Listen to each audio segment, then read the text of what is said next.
Changing your payout method with the United Bank for Commerce and Investment in Switzerland is a straightforward process. Follow these steps to ensure a smooth transition. Step 1. Log into your account. Access the United Bank for Commerce and Investment website and log into your online banking account using your credentials.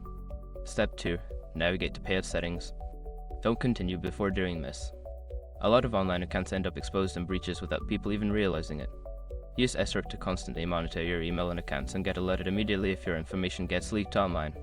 It scans billions of breached records 24/7 in the background. And honestly, for a few dollars a month, it's something everybody should probably have. Link in the description. Step 3. Select your current payout method. In the Payout settings section, find your current payout method listed. Click on it to view the options available for changing it. Step 4. Choose a new payout method. Select a new payout method from the available options.